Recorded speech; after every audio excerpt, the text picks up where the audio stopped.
Assalamualaikum warahmatullahi wabarakatuh. Selamat pagi Bapak dan teman-teman semuanya. Sebelumnya perkenalkan saya Pika Dwi Aryani dengan NIM 25002243 dari Prodi Administrasi Pendidikan. Saya akan presentasikan video singkat mengenai mata kuliah komunikasi organisasi. Tujuan saya dalam pembuatan video ini yaitu untuk memenuhi tugas dari mata kuliah komunikasi organisasi. Pada kesempatan kali ini, saya akan mempresentasikan materi tentang komunikasi interpersonal.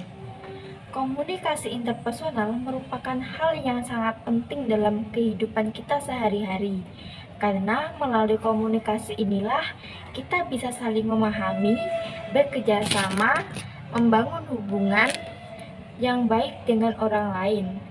Melalui presentasi ini, saya akan menjelaskan pengertian, tujuan, ciri-ciri, perbedaan komunikasi interpersonal dan intrapersonal, prinsip-prinsip komunikasi interpersonal, aspek-aspek komunikasi interpersonal, serta faktor-faktor yang mempengaruhi komunikasi interpersonal. Yang pertama, pengertian komunikasi interpersonal. Apa itu komunikasi interpersonal? Komunikasi interpersonal adalah proses pertukaran informasi, pikiran, atau makna antara dua orang atau lebih secara langsung. Tujuan utamanya adalah untuk saling memahami, membangun hubungan, dan mempengaruhi satu sama lain. Sederhananya, komunikasi interpersonal terjadi saat seseorang berbicara, mendengarkan, dan berinteraksi dengan orang lain, bisa secara tatap muka atau melalui media seperti telepon, chat, atau video call.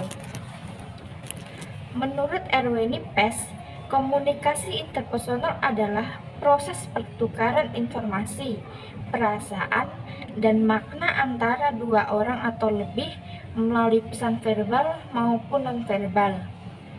Secara sederhana, menurut Pes, komunikasi interpersonal adalah interaksi langsung antara individu yang saling mempengaruhi satu sama lain melalui percakapan atau tindakan. Jadi, intinya komunikasi interpersonal menurut Erwin Pes menekankan pada yang pertama, adanya hubungan langsung antar individu. Yang kedua, proses saling mempengaruhi dan memahami. Yang ketiga, pertukaran pesan verbal dan nonverbal untuk membangun pengertian bersama. Adapun tujuan komunikasi interpersonal. Yang pertama, mengenal diri dan orang lain. Dengan berinteraksi, kita bisa memahami kepribadian sendiri dan orang lain. Contohnya, dari cara teman berbicara, kita tahu apakah dia terbuka atau pendiam. Yang kedua, membangun hubungan sosial. Komunikasi adalah dasar dari hubungan manusia. Tanpa komunikasi, tidak mungkin terbentuk pertemanan, kerjasama, dan lain-lain. Yang ketiga, menyampaikan dan menerima informasi. Kita bisa berbagi ide, pendapat, atau pengalaman, misalnya menjelaskan pendapat di rapat atau curhat ke teman. Yang keempat, mempengaruhi atau membujuk orang lain, misalnya guru meyakinkan siswa untuk belajar lebih giat atau penjual meyakinkan pembeli agar membeli produk. Yang kelima, menyelesaikan masalah dan mengambil keputusan bersama. Dengan komunikasi terbuka, pihak-pihak yang terlibat bisa menemukan solusi yang memuaskan semua pihak. Adapun ciri-ciri komunikasi interpersonal. Yang pertama, terjadi antara dua orang atau kelompok kecil. Yang kedua, ada umpan balik langsung atau feedback. Yang ketiga, bersifat personal dan emosional. Yang keempat, memiliki tujuan tertentu seperti menjalin hubungan, memecahkan masalah, atau menyampaikan pendapat. Adapun perbedaan komunikasi interpersonal dan intrapersonal. Yang pertama, komunikasi interpersonal, yaitu komunikasi antara dua orang atau lebih. Tujuannya untuk bertukar pikiran, perasaan, atau informasi. Ciri-cirinya ada proses timbal balik. Satu orang berbicara, yang lain mendengarkan dan memberi respon. Contoh, mengobrol dengan teman, berdiskusi dengan guru, atau curhat ke orang tua. Sedangkan komunikasi intrapersonal yaitu komunikasi yang terjadi dalam diri sendiri. Tujuannya untuk memahami diri sendiri, mengambil keputusan, atau menilai sesuatu. Ciri-cirinya tidak ada orang lain yang terlibat, hanya pikiran dan perasaan kita sendiri. Contoh, berbicara dalam hati, merenung, menimbang-nimbang pilihan sebelum bertindak. Adapun prinsip-prinsip komunikasi interpersonal. Yang pertama, komunikasi bersifat dua arah. Artinya, ada pengirim dan penerima pesan yang saling memberi umpan balik. Yang kedua, komunikasi tidak bisa diulang.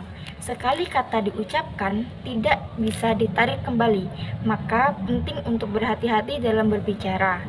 Yang ketiga, komunikasi bersifat dinamis. Artinya, isi dan cara komunikasi bisa berubah tergantung situasi, hubungan, dan emosi yang terlibat. Yang keempat, komunikasi mengandung makna, bukan sekedar kata. Orang tidak hanya memahami kata-kata secara literal, tetapi juga makna emosional di baliknya. Yang kelima, komunikasi tidak bisa terjadi. Bahkan diam atau ekspresi wajah pun bisa dianggap sebagai bentuk komunikasi. Adapun aspek-aspek komunikasi interpersonal. Yang pertama, aspek verbal, bahasa lisan atau tulisan, yaitu pesan yang disampaikan lewat kata-kata seperti berbicara, menulis, atau mengirim pesan teks. Yang kedua, aspek nonverbal, meliputi ekspresi wajah, kontak mata, gerakan tubuh, intonasi suara, dan bahasa tubuh lainnya yang membantu memperjelas makna pesan.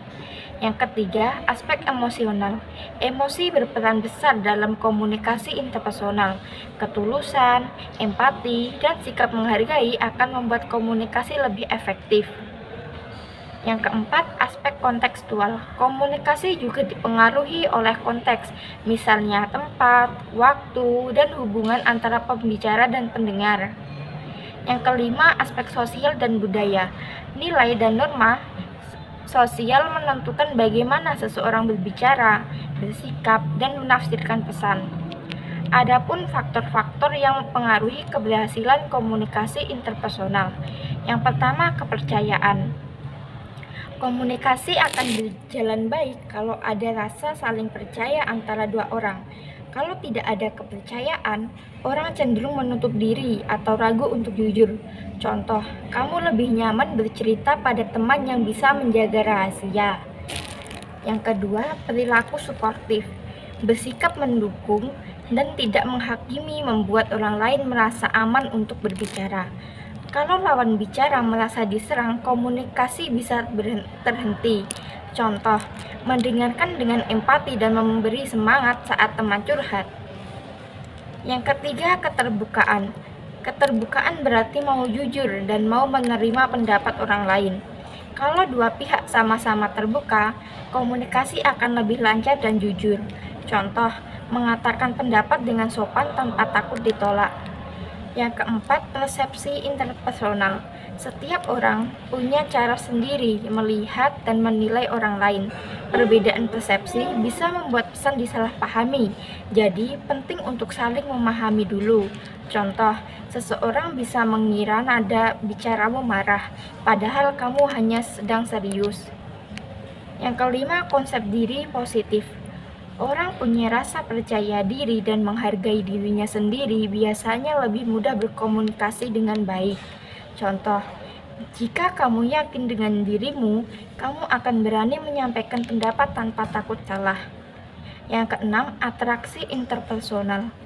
Kalau kita menyukai atau merasa cocok dengan seseorang, komunikasi jadi lebih mudah dan menyenangkan. Contoh, kamu lebih mudah mengobrol dengan teman yang kamu anggap ramah dan humoris. Yang ketujuh, hubungan interpersonal. Semakin dekat hubungan antar individu, semakin mudah mereka berkomunikasi dengan jujur dan terbuka. Contoh, sahabat dekat biasanya bisa saling memahami meskipun tidak banyak bicara. Nah, Kesimpulan dari komunikasi interpersonal adalah bahwa komunikasi ini merupakan interaksi langsung antar individu, baik secara tatap muka maupun melalui media, dengan tujuan untuk saling memahami, mempengaruhi, dan mempererat hubungan. Keberhasilan komunikasi interpersonal dipengaruhi oleh beberapa faktor seperti kepercayaan, perilaku suportif, keterbukaan, persepsi interpersonal, konsep diri positif, atraksi interpretasi, dan hubungan internasional. Dengan komunikasi interpersonal yang baik, seseorang dapat menciptakan hubungan yang harmonis, membangun kepercayaan, dan menciptakan kerjasama yang positif dalam kehidupan sehari-hari. Demikianlah presentasi yang dapat saya sampaikan mengenai komunikasi interpersonal. Melalui pembahasan ini, semoga kita semua dapat memahami pentingnya berkomunikasi dengan baik dan efektif dalam kehidupan sehari-hari. Saya berharap materi ini dapat bermanfaat dan membantu kita untuk membangun hubungan yang lebih positif dengan orang lain. Terima kasih atas perhatian dan waktunya. Saya akhiri. Wassalamualaikum warahmatullahi wabarakatuh.